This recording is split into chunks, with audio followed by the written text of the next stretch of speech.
Hola a todos, soy Pablo Felipe Amaya y en este módulo revisaremos las listas de chequeo para trombolisis en ACV isquémico. ¿Cuáles son los objetivos de esta presentación? Conocer las listas de chequeo, saber cómo podemos revisar de manera ágil indicaciones, contraindicaciones de las terapias de reperfusión tanto para trombolisis como para trombectomía, usar estas listas como una herramienta de seguridad para los procedimientos de reperfusión. Reconocer la importancia de crear un código ACV en el hospital para tener listas durante este proceso, y si no hay un código ACV, los invitamos a que a partir de esta presentación tengan otra herramienta para crearlo en su hospital. ¿Cómo puedo saber yo si un paciente es candidato a trombolisis? Esa es la pregunta trazadora que se va a responder revisando precisamente las listas de indicaciones y contraindicaciones de la terapia. Hay muchos datos que recoger y sabemos que es en un tiempo limitado, porque recordemos que tiempo es cerebro y saberlo de memoria es muy difícil y no lo tienen que hacer, pero sí es importante tener un documento donde tengamos la posibilidad de recolectar toda la información de manera ágil y oportuna.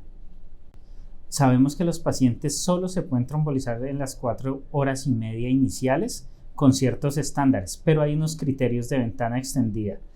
4 horas y media a 9 horas para trombolisis y hasta 24 horas para trombectomía mecánica.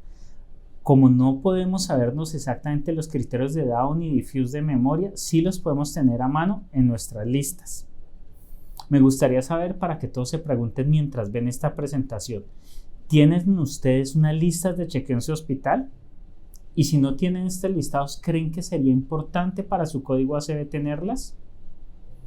Como paso inicial para tener listas de chequeo, el principal dato para comenzar es tener la información demográfica. ¿Cuáles son estos datos? Datos claves para tomar decisiones.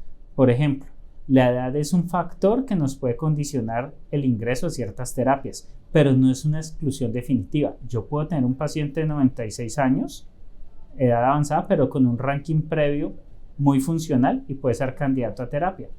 Sí es importante la edad en los menores de 18 años porque terapias como la trombolisis endovenosa no están aprobadas por las agencias regulatorias en nuestro país en grupos pediátricos ni de adolescentes.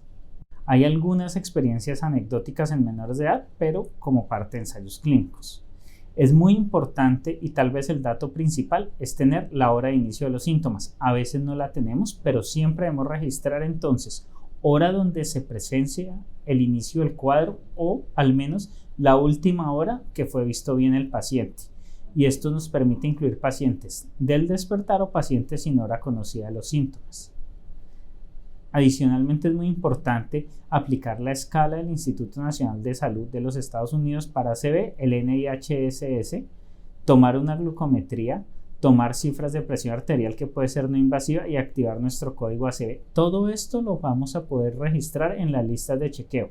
Y también un dato importante y un consejo que les podemos dar es que haya un personal, así como en el código azul, alguien reanima, hace compresiones, alguien se encarga de vía aérea, alguien toma tiempos, ojalá alguien de su equipo de reanimación en el código ACV tenga encargado hacer la lista de chequeo, ir registrando los datos y consignando los tiempos.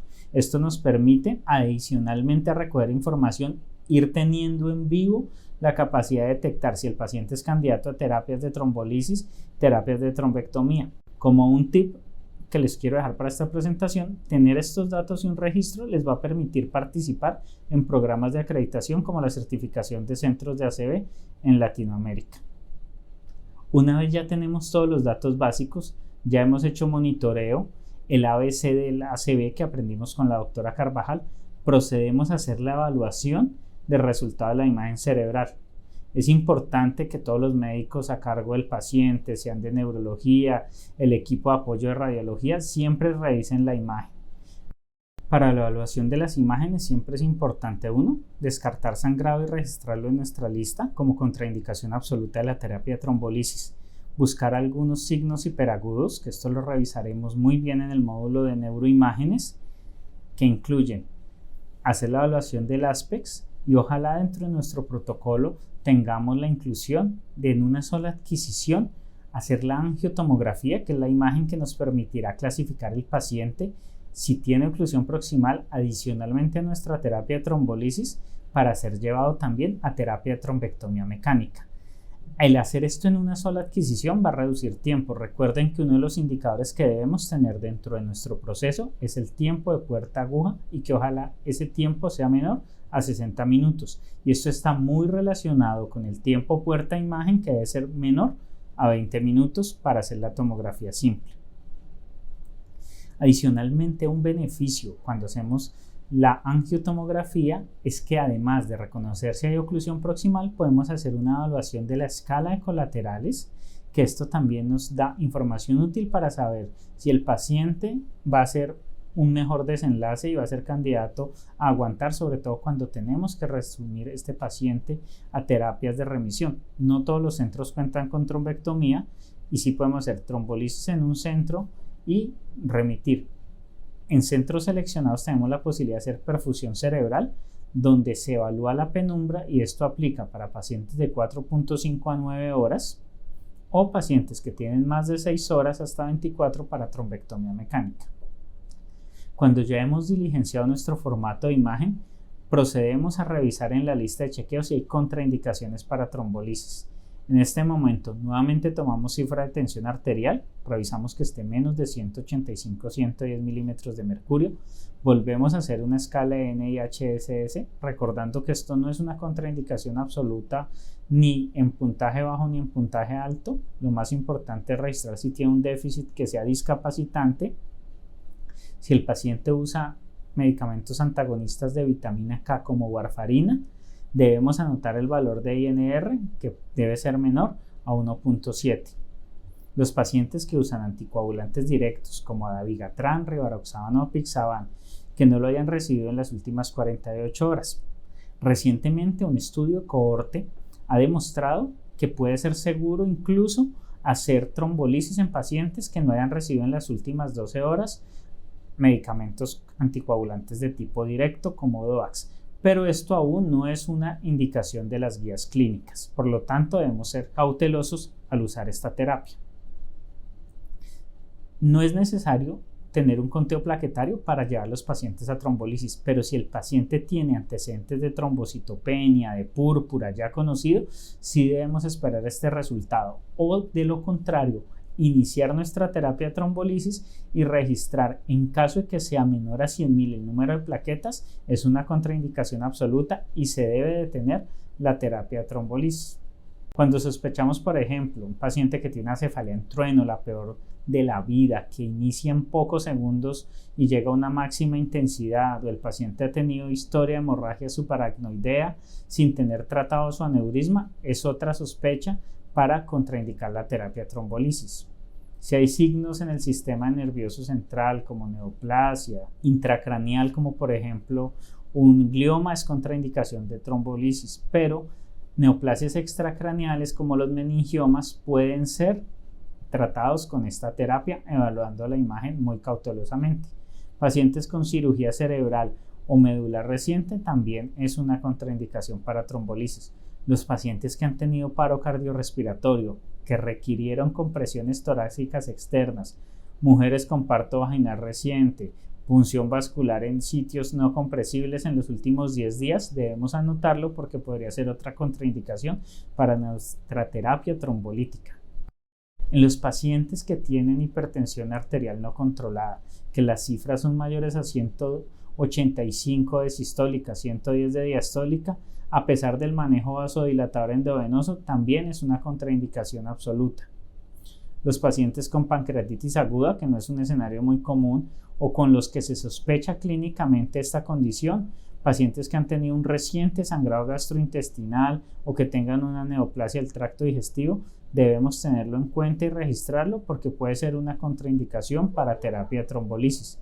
Los pacientes con enfermedad hepática, especialmente con falla hepática, cirrosis, hipertensión o varices esofágicas, puede ser contraindicación para trombolisis, o aquellos que hayan llevado una cirugía mayor o un trauma severo en los últimos 3 meses.